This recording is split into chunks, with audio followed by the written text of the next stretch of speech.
Hi guys! Welcome to Michael and Wapo Vlogs. Ayun, gusto ko lang share tong product na to. Ito, Broncure.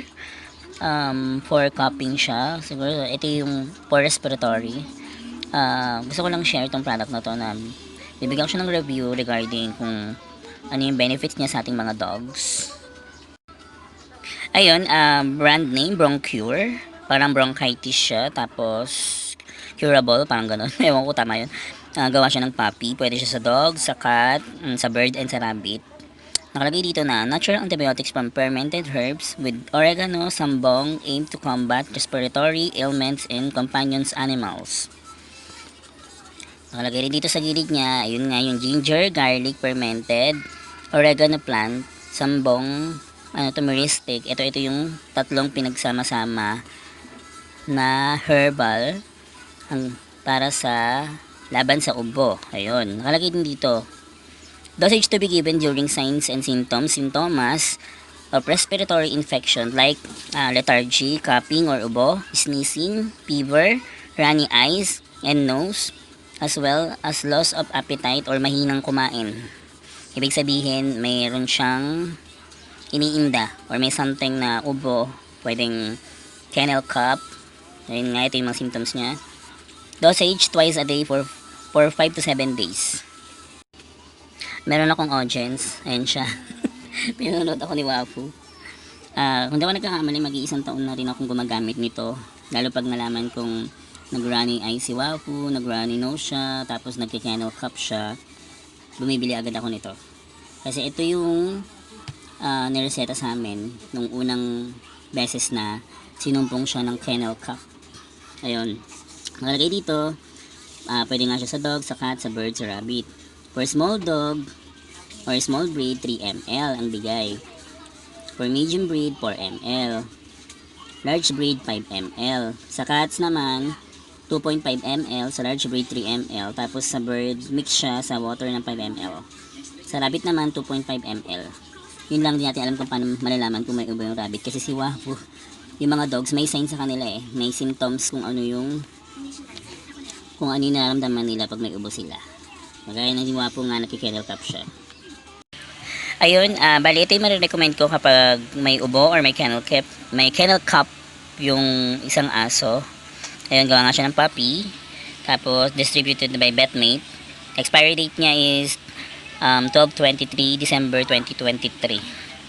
Sa mga dog lovers, ito yung may recommend ko na gamitin kapag may something ubo, sneezing, or kennel cough, or runny nose, runny eyes. Ito, bigyan nyo sila nito for good for 5 to 7 days. Pero the best pa rin kung dadaan muna kayo ng vet para ma-advise kayo ng mas okay na mga professionals.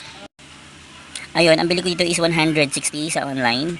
Pero mahal sila sa store. Sa store nila is 300. Pero binigay sa akin to as 160 pesos na lang. Mas mura talaga sa online. Yun sinasabi ko sa inyo na halos kalahati yung minura niya or binaba niya. Kasi 300 siya sa store, oh. Pero 160 ko lang to nakuha. Based on my own reviews, okay naman to kasi hindi ako nahihirapan painumin si Wafu nito. Kasi 3 ml si Wafu eh. So small dog lang siya, 3 ml. Hindi ako nahihirapan painumin si Wafu nito. Mabilis lang. Gusto niya rin yung lasa ng pinaghalong sambong, ginger, at ano pa ba itong isang to? Oregano. Hindi naman siya napaitan or something kasi feel ko okay yung lasa yung pagkakamix. Tapos paggamit ko sa kanya nito siguro simula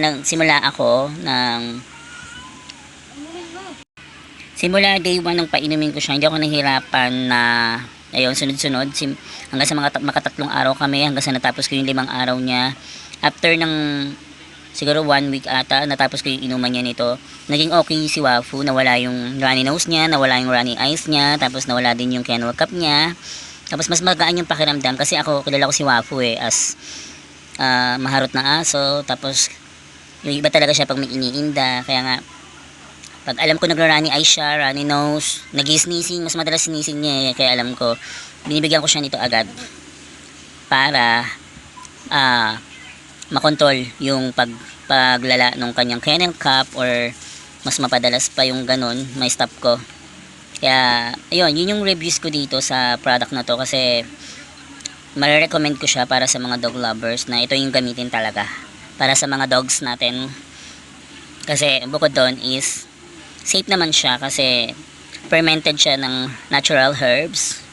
Ayun nga, ng dahon ng oregano, sambong at saka ginger garlic. At hindi siya mahirap ipainom sa dogs. Sa mga hindi nakakaalam kung ano yung kennel cup, may ipi-play akong video sa may bandang dulo. Ayun ang kennel cup. Ayun, sana may natutunan kayo sa konti kong na-share regarding dito sa Bronc-Cure. Ayun, thank you for watching. Don't forget to subscribe, like, and share, and hit the notification bell para ma-notify kayo sa mga susunod ko pang video. Salamat!